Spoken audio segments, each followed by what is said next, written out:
저는 신학교 4학년 때 전도사로 담임 목회를 했습니다. 그때가 나이가 30살이었는데 지금 41년째 목회를 하고 있습니다. 그동안 수많은 설교를 했는데 오늘 본문을 묵상하면서 굉장히 마음에 부담이 됐습니다. 오랜 시간 이 본문을 묵상하면서 설교를 준비했는데 오늘 본문에 나오는 말씀이 뭐냐면 나는 선한 목자다 이렇게 말씀하고 계세요. 근데 제가 정말 나는 목회를 오랫동안 했는데 나는 선한 목자일까 하는 생각을 많이 하게 됐습니다. 근데 가만히 생각해 보니까 야, 나는 선한 목자가 아니다 하는 생각이 들어요. 나는 선한 목자다라고 하는 말을 반대로 얘기하면 나는 선한 목자가 아니다 라는 말이 되기 때문에 그렇습니다. 나는 선한 목자일까? 오늘 본문에서 얘기하는 싹군 목자일까? 많은 생각을 했다는 얘기죠. 그래서 정말 싹군 목자라면 말 그대로 돈 때문에 목회하는 목사가 아닌가 하는 생각도 해보게 됩니다. 왜냐하면 말과 삶이 많이 다르게 저도 목사지만 살아가고 있기 때문에 그런 생각을 하지 않을 수가 없다는 얘기입니다. 여러분도 많이 생각해 봐야 돼요. 나는 정말 참 장로인가? 참 집사인가? 참 권사인가? 자신을 많이 돌아봐야 됩니다. 저도 선한 목자가 되려고 힘쓰겠습니다. 여러분들도 선한 성도가 되려고 정말 애쓰고 힘쓰셔야 됩니다. 왜냐하면 우리는 머지않은 장래에 하나님 앞에 가야 될 사람이기 때문에 그렇습니다.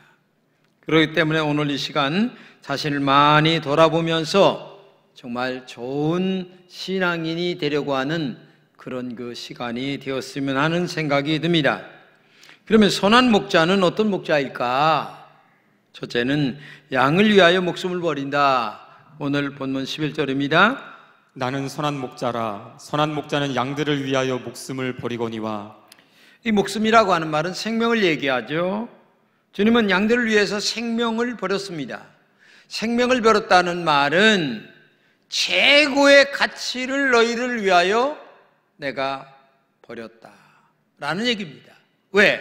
내가 너희를 너무나 사랑하기 때문에 나의 가장 더 이상 버릴 수 없는 것을 버렸다라는 얘기입니다. 선한 목자와 싹군이 다른 것이 있습니다.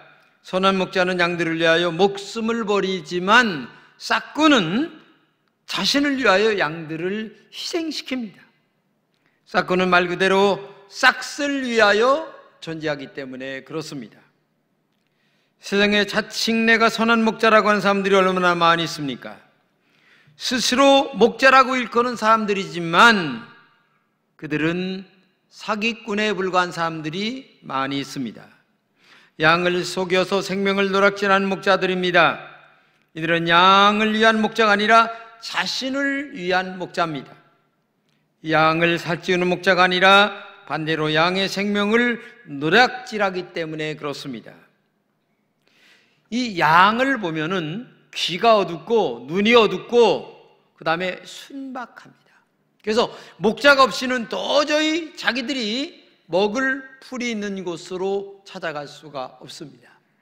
먹을 물을 찾아갈 수가 없습니다. 그래서 양들을 뜯기는 데는 언제나 목자가 있어야 됩니다. 목자가 없이는 양은 살아갈 수가 없어요. 그런데 정말 진정한 목자는 누구냐? 참 목자는 누구냐? 바로 자기의 배를 채우는 목자가 아니라 주님처럼 양을 위하여 자신의 생명을 버릴 줄 아는 목자가 진짜 목자다. 그렇기 때문에 목숨을 버린 목자는 예수님뿐이기 때문에 참 목자는 오직 예수님뿐이다. 예수님은 양의 가죽이나 젖이 필요한 목자가 아닙니다. 양의 피를 위해서 살을 찢어 주신 목자입니다. 자신의 피를 쏟아주신 목자입니다. 주님만 우리의 그러기 때문에 참 목자이십니다. 예수님께서 마태복음 20장 28절입니다. 인자가 온 것은 섬김을 받으려 함이 아니라 도리어 섬기려 하고 자기 목숨을 많은 사람의 대속물로 주려 함이라. 참 무거운 말입니다. 섬김을 받으려 함이 아니라 도리어 섬기려 하고 자기 목숨을 많은 사람의 대속물로 주려 함이라. 이 말씀대로 예수님은 십자가에서 우리를 위하여, 양들을 위하여 목숨과 피를 쏟으신 분이 바로 예수님이시기 때문에 예수님만이 참 목자라는 사실을 우리가 알아야 됩니다. 예를 들면 이런 겁니다. 아프리카에 아주 고약한 주장이 있었는데 노예가 실수했습니다. 많은 사람들이 살려달라고 했는데도 이 주장이 살려주지 않는 거예요. 화살로 죽이라는 겁니다. 그래서 화살바지가 되어서 멀리 서서 있는데 마침 그때 여행을 왔던 백인이 옆에 있다가 그 화살을 쏘는 그 죄인 앞으로 다가서서 날아오는 화살에 어깨 축지가 맞았습니다. 피가 쏟아졌습니다. 그러면서 화살을 뽑으면서 하는 말이, 당신이 원하는 것은 이 사람의 피가 아니냐, 내가 대신 피를 흘렸으니 이 사람을 살려줘라. 그래서 결국 그 사람을 살려주게 되었습니다. 그러면서 하는 말이, 이 사람은 당신의 생명을 바치며 살렸으니 당신이 데려가 노예로 사용하라. 그러자 그 노예는 이 주인의 무릎 앞에, 백인의 무릎 앞에 무릎을 꿇으면서 당신은 나의 주인입니다, 내 생명을 살렸습니다 하면서 평생 당신을 위해서 살겠습니다 라고 맹세를 하며 그 백인과 함께 갔다고 하는 그런 이야기입니다. 근데 오늘 여기 계신 여러분들도 첫사랑 예수님을 만나신 분들이 계십니다. 그때의 그 십자가의 보혈의 능력과 그리고 거룩한 성령의 권세로 말미암아 구원의 확신과 그리고 천당에 대한 소망으로 우리가 결심하고 교회를 다닙니다. 근데 살면서 우리는 세상이라고 하는 것들에게 너무나 빼앗겨 모든 것들이 변질되어 가는 이런 세상 속에 살아가고 있습니다. 더군다나 지금은 코로나 시대에 비대면 예배 의뢰의 그런 줄 알고 있고, 정말 가슴 아픈 시절을 지금 우리가 보내고 있어요. 오늘 여러분들의 마음속에 예수님은 누구십니까? 저는 개척해서 지금까지 왔습니다. 모든 것이 하나님의 은혜로 여기까지 왔어요. 시간이나 물질을 드리기도 했습니다. 그러나 가만히 생각해 보면 목숨까지 바치지는 못했다 하는 생각을 하게 됐습니다. 나 자신을 위해서 목회라는 것이 아닌가 하는 생각도 들기도 해요. 어떤 사람들은 자식에게 이 교회를 물려주려고 애를 쓰기도 합니다. 그러나 나는 그런 생각조차도 하지도 않아요.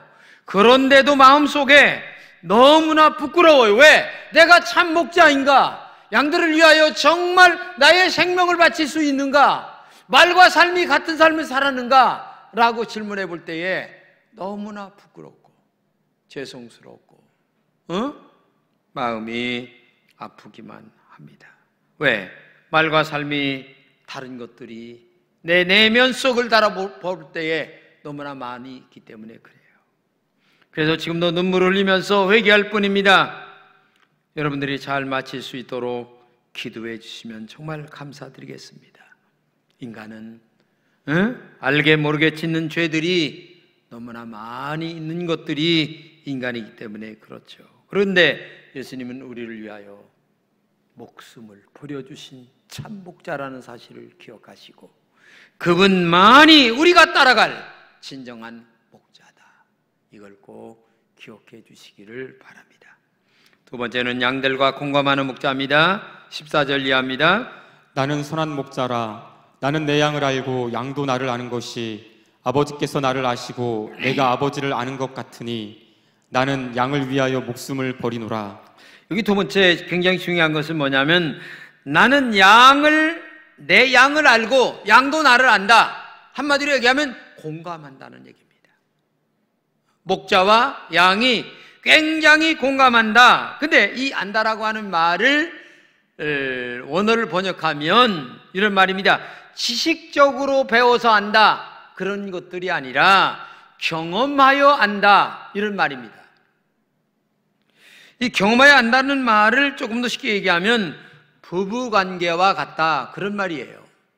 부부는 일평생을 살을 맞대며 살면서 압니다.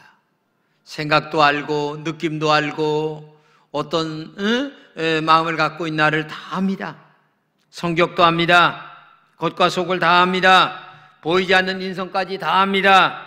서로가 그래서 공감합니다. 공감은 최고의 소통이기 때문에 그렇습니다. 그런데 양은 어리석을 정도로 순박합니다. 목자가 없이는 아무 데도 갈 수 없는 것이 양인데, 그래서 양께 목자가 있어야 되는데 양과 목자 사이에 제일 중요한 게 뭐냐면 공감이에요. 공감. 우리 목자 대신 목자만 따라가면 우리는 푸른 초장, 쉴만한 물가 간다라는 것을 알고 그저 아무 의심 없이 날마다 목자를 따라서 졸졸졸 따라가면 먹고 살고 그 다음에 젖도 잘 짜고 생명도 길게 되고 이렇게 공감하는 게 굉장히 그렇게 중요한 거예요. 서로 믿어주고 이해하고 사랑하고, 이게 얼마나 중요하냐. 공감이라고 하는 것은 관심입니다. 사랑입니다. 나를 위해서 무엇이든지 다 할 수 있다고 하는 느낌이에요. 어린아이는 아무것도 할 수가 없으니까 엄마가 아빠가 다 알아서 해주는 것 마냥, 그리고 그렇게 알아요. 또 아이들은 마치 양들은 주인이 다 알아서 하는 것 마냥 모든 것들을 맡기며 따라가는 것처럼 예수님만 따라가면, 말씀대로 살기만 하면, 믿음으로 살기만 하면 모든 것들은 축복 가운데 우리에게 다 온다라고 하는 신앙을 갖고 우리는 그저 아무 느낌도 없이 의심도 없이 하나님의 말씀대로 믿음으로 살아가는 거예요. 그러면 하나님이 머리끝서부터 발끝까지 우리의 모든 것들을 다 인도해 주시는, 축복 가운데로 인도하시는 하나님이시라는 것을 우리가 알아야 됩니다. 저는 많이 생각했습니다. 제가 목회를 하면서 여러분들과 얼마나 공감했나도 생각해 보았습니다. 옛날에는 신방도 했습니다. 신방 가서 이런 얘기 저런 얘기 다 물었습니다. 그런데 요새는 신방도 안 됩니다. 오는 것도 싫어합니다. 가정에 대해서 물어보지도 말라고 합니다. 내가 알아서 다 합니다. 그러니 공감이 돼야죠. 공감이. 뭘 알아야 기도도 하고, 뭘 알아야 이해도 하고, 함께 울고 웃고 이게 되는 것 아니겠습니까? 근데 공감이 안 되니까 그냥 설교하고 밥이나 먹는 싹군 목사가 아닌가 하는 생각도 들기도 할 때가 있다는 얘기예요. 참 안타깝죠. 마이클 니콜스가 지은 대화의 심리학이라는 책을 보게 되면 관심을 받고자 하는 상대의 욕구를 충족시켜줘야 한다라고 얘기합니다. 그 말은 다른 말로 얘기하면 그러기 위해서는 집중해서 잘 들어야 한다. 이게 공감의 첫 번째 중요한 거예요. 그러니까 한마디로 얘기하면 상대방의 말을 잘 들어줌으로 말미암아 내가 내 중심이 아니라 상대의 중심으로 함께 살아가는 것, 그게 공감의 능력이에요. 근데 우리는 들으려고 하지도 않아요. 애를 쓰려고 하지도 않아요. 아, 시끄러워! 이렇게 하고 끝나버려요. 옛날에 제가 신방했을 때 뭘 좋아하세요? 그러길래 나는 고등어 조림이 좋아해요. 이렇게 얘기를 했어요. 이 신방을 갔더니만 고등어 조림이 아니라 고등어 구이를 해놨어요. 이게 뭐요? 고등어 구이는 난 딱딱해서 잘 안 먹어. 난 고등어 조림이 좋아. 이거 내가 좋아하는 거 해놨으니까 그냥 잘 처먹어 주세요. 화딱지가 많이 났지만 또 신방이라 말도 못하고 속으로는 뿔이 이렇게 났는데 이게 현실이에요. 아내의 말을 잘 들어주려고 합니까? 옆에 사람의 말을 잘 들어주려고 합니까? 내버려 두세요. 내가 알아서 다 합니다. 뭘 잘합니까? 신앙생활 개떡같이 하면서 신앙생활 잘하는 것처럼 착각 속에 사는 게. 나는 조림을 좋아해요. 구워주지 마세요. 예수님도 조림을 좋아하신대야. 그러면 조림을 해줘야 될 거 아니야, 조림을. 근데 왜 구워줘서 딱딱하게 씹지도 못하고 그때 이가 빠졌는데 말이요. 애비리면 그때 이가 빠져가지고서 그냥 치과를 다니고 있는데 말이에요. 그 구이를 해줘가지고서 먹지도 못하게 만들어 놓고 말이에요. 잘 쳐잡수세요. 여러분, 이게 그냥 제가 옛날에 있었던 얘기를 좀 우스갯소리로 하는 얘기지만 우리의 신앙생활이 지금 그렇다는 얘기예요. 하나님 내 맘대로 알아서 잘 되니까 하나님은 그냥 알아서 복이나 주시고 다 그렇게 하세요. 근데 복이라는 것은 그렇게 오는 게 아니에요. 공감이 될 때 복이 오는 거지. 용돈도 아무 때나 줍니까? 어떤 분은요 보니까 재산을 나눠줬는데 둘째 아들한테만 살짝 준 거요. 보니까는 나머지 아들은 승질이 난 거야. 왜? 둘째 아들은 공감이 잘 되니까 마음에 들어서 아버지가 싹 준 거야. 여러분, 이게 굉장히 중요해요. 공감이라는 것은 사실 하나님을 알고 받아들이고 말씀대로 살고 믿음으로 사는 거예요. 이걸 꼭 기억하고 여러분, 하나님과 공감하셔서 정말 믿음으로 늘 승리하는 여러분 되시기를 주님의 이름으로 축복합니다. 우리나라의 최초의 시각장애인으로 법관이 된 최영 씨라는 분이 계시는데, 이분이 이 망막 색소 변성증으로 말미암아 눈이 시각장애인이 됩니다. 그래서 이 글씨를 음성으로 변환시켜서 공부를 해가지고 판사가 됐는데 굉장히 열등감이 많았죠. 갑작스레 시각장애인이 되니까. 그런데 놀랍게도 많은 사람들이 이분을 공감해 준 거예요. 위로해주고 협조해주고 사랑해주고 선생님로부터 가족들로부터 친구들로부터 그때에 많은 용기를 갖고 공부를 해서 최초의 시각장애인 법관이 했다고 하는, 그리고 하나님이 저의 앞길을 기도했더니 인도해 주셨다고 하는 그런 얘기의 글을 보면서 이 공감이라고 하는 것이 얼마나, 예수님이 양의 모든 것을 알고 양도 믿고 따라주는 이 공감의 능력, 여러분들도 하나님과 많이 공감하는 여러분 되시기를 주님의 이름으로 축복합니다. 하나님은 뭘 좋아하신다고요? 조림을 좋아하세요. 근데 나는 자꾸만 이 교회도 그런 사람들이 있어요. 여전도회가 혹시 식당에서 말해요, 너무 자기 고집을 씌워가지고서 자기 스타일대로 식당에서 봉사하는 사람들이 있어요. 자기 스타일대로만 봉사하려고 하는 사람, 이건 교회를 무너뜨리는지.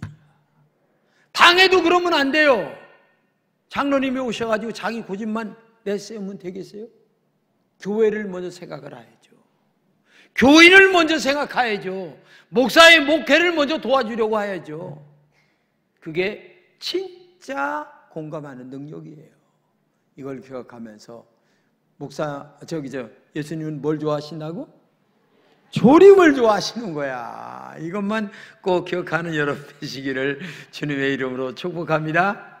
할렐루야. 마지막으로 양의 우리 밖에 있는 영혼을 사랑하는 목자였다. 16절입니다.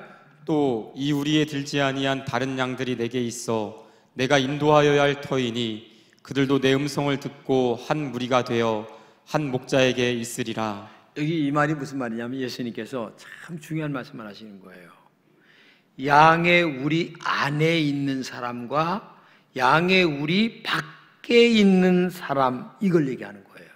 근데 양의 우리 안에 있는 사람들은 이스라엘 백성들을 얘기하는 거고, 양의 우리 밖에 있는 사람들은 이방인들을 얘기하는 거예요. 근데 예수님은 지금 여기서 양의 우리 아이 안에 있는 너희들도 중요하지만 나는 진짜 양의 우리 밖에 있는 이방인들도 중요하다.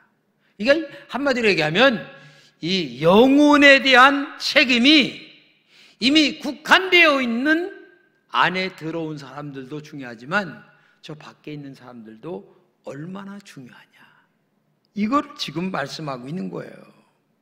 사실 교회 부흥은 두 가지입니다. 이동하여 오셔서 교회가 부흥되는 교회도 있고, 그러나 믿지 않는 영혼들을 건져서 교회가 부흥하는 교회도 있습니다. 근데 진짜 하나님이 기뻐하는 부흥은 영혼 이사 오셔서 오시는 것도 있고 좋죠.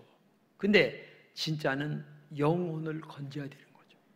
예수님을 모르는 자들에게 예수님을 전도하여 그들의 예수님을 영접하여 구원받고 천당 가는 기쁨과 은혜를, 성령의 충만한 맛을 느끼면서 구원받은 사람들이 교회 안에 늘어나는 은혜가 있어야 된다는 얘기죠.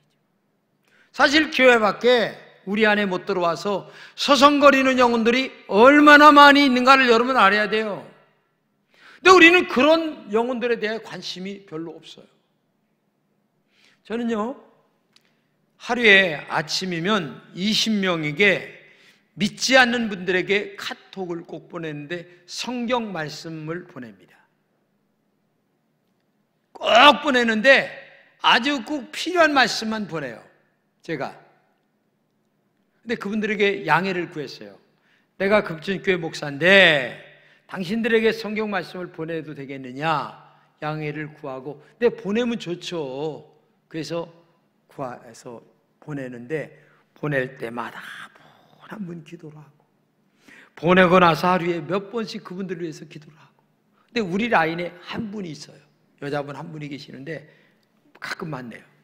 아이고, 배 여사님 교회 나오셔야 되지 않아요? 나가야지요. 언제 나올 거요? 제가 지금 바빠가지고. 바쁘고 뭐고 안에 사람 죽는 거 알지? 언제 죽을지도 몰라. 에? 교회 나오셔. 이렇게 얘기를 꼭 하죠. 어떤 분들은 엘리베이터에 믿지 않는 사람들 그 한 라인에 타고 내려오는데도 어떤 사람은 동을 바라보고 어떤 사람은 북을 바라보면서 이렇게 하는 사람들이 있어요. 나는 오늘도 세 분이 탔어요. 아들과 딸이 타고 한 분은 아는 사람이 타요. 아이고, 오래간만이네요. 초하루처럼 인사를 하고. 어떻게 별일 없어요? 잘 지내세요? 얘기를 하고. 그 다음에 또 아유, 교회 좀 나오셔. 왜? 내가 목사인 줄 알으니까. 나는 전도 하루에도 엄청나게 많이 하는 거예요. 근데 이렇게 하고 아니 그거 내려오는 그 몇 주 동안 얼마나 서먹서먹해. 여러분 정신 차려야 돼요. 네? 나는 금천교회 아무개 집사입니다. 장로입니다.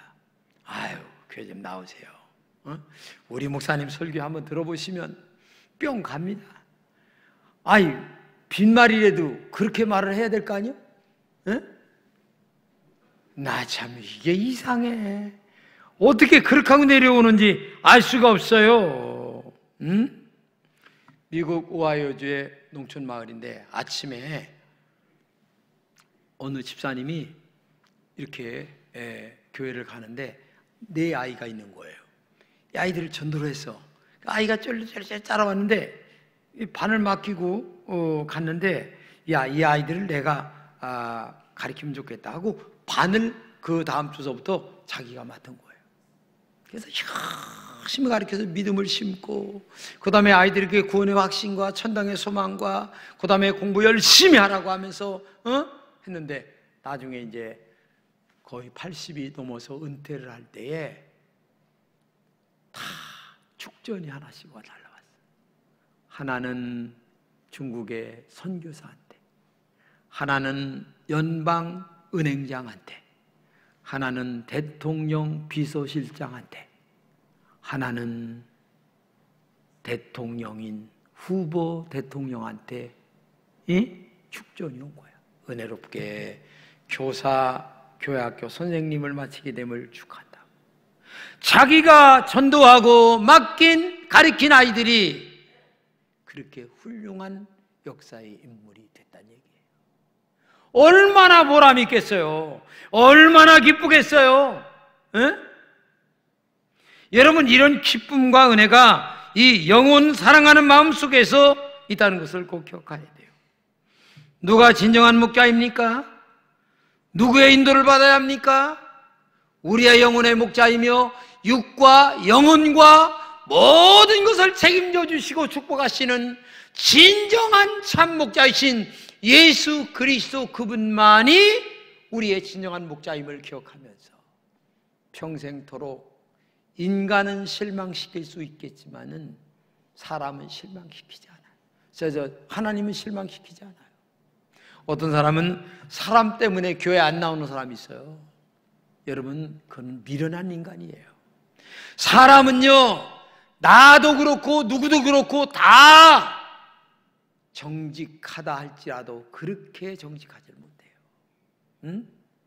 어느 정도는 될 수 있어요. 그러나 하나님은 영원토록 변함이 없으신 정직하신 참 목자이십니다.